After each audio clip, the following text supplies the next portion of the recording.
আজও একটা দারুণ রেসিপি নিয়ে এসেছি। আজ আমি কাবুলি চানা দিয়ে মাংস কষা বানাবো।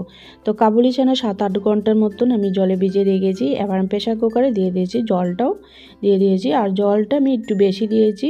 কাবুলি চানা সিদ্ধ হওয়ার পর যে এক্সট্রা জলটা থাকবে ওটা আমি রেসিপিতে লাগাবো। তো কাবুলি চানা ভালোভাবে সিদ্ধ হয়ে গেছে। এবার আমি কাবুলি চানার ছিলকাগুলো উঠিয়ে নেব। পিদেব কুকিং চ্যানেল থেকে সবাইকে স্বাগত জানাই। আর ভিডিওটা শুরু থেকে শেষ পর্যন্ত দেখবেন, আশা করি দেখে ভালো লাগবে। আর আমার চ্যানেলে যদি নতুন হয়ে থাকেন আমার চ্যানেলটাকে সাবস্ক্রাইব করে নেবেন আর বেল আইকনটা অন করে রাখবেন পরবর্তী ভিডিওগুলো পাওয়ার জন্য। তো কড়াই বসিয়ে দিয়েছি আর আমি সর্ষের তেল দিয়ে করে নেব। তো তেল গরম হয়ে গেছে, এবার আমি দিয়ে দিচ্ছি পেঁয়াজ কুচি। তো পেঁয়াজ আমি ভালোভাবে নাড়িয়ে নিচ্ছি। তো পেঁয়াজ হালকা আমি ভেজে নিয়েছি। এবার দিয়ে দেব রসুন বাটা, আদা বাটা, কাঁচা লঙ্কা কুচি। জালটা কিন্তু আপনার পছন্দ মতন করে নেবেন। এবার দিয়ে দিচ্ছি মাংস। আমি মাংস দেওয়ার পর আরও 1 মিনিট ভালোভাবে নাড়িয়ে কষে নেব। এবার পরিমাণ মতো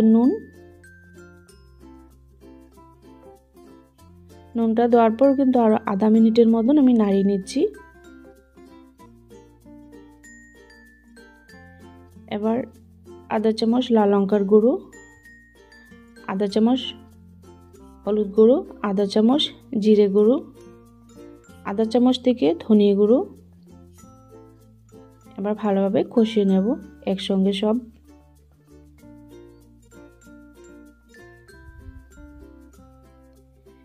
এবার আমি 2টো টমেটো পেস্ট করে নিয়েছি। এবার আমি দিয়ে দিয়েছি। কাবুলি চানা মাংস কষাটা রুটি বা পরোটার সাথে খেতে কিন্তু অনেক দারুণ লাগে। ভাতের সাথে কিন্তু খেতে ভালো লাগবে, কিন্তু রুটি পরোটার সাথে বেশি ভালো লাগবে। এবার আমি দিয়ে দিয়েছি কাবুলি চানা যে ছিলকা উঠিয়ে রেখেছিলাম। এবার ভালোভাবে মিক্স করে নিচ্ছি।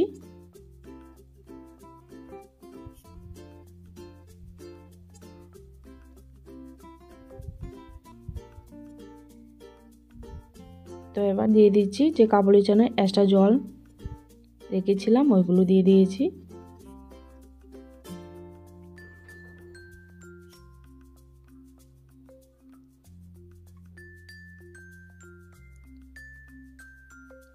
এবার ঢাকনা দিয়ে আমি 1 মিনিটের মতন রেখে দেব। তো 1 মিনিট হয়ে গেছে, ঢাকনাটা আবার উঠিয়ে নিয়েছি,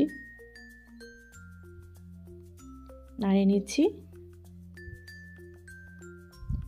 কালারটাও যেমন দেখতে সুন্দর হয়েছে, খেতে কিন্তু অনেক দারুণ। এবার আমি গরম মশলা একটু দিয়ে দিয়েছি।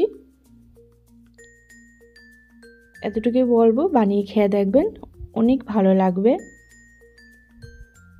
আমি 1 পিস বাটার দিয়েছি।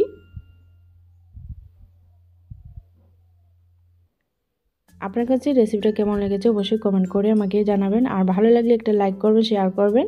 আর আমার চ্যানেলটাকে কখনো সাবস্ক্রাইব করতে ভুলবেন না, আর বেল আইকনটা অন করে রাখবেন।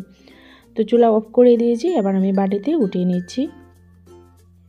আবার বলছি, বানিয়ে খেয়ে দেখবেন, তাহলে বুঝতে পারবেন কতটুকু দারুণ খেতে।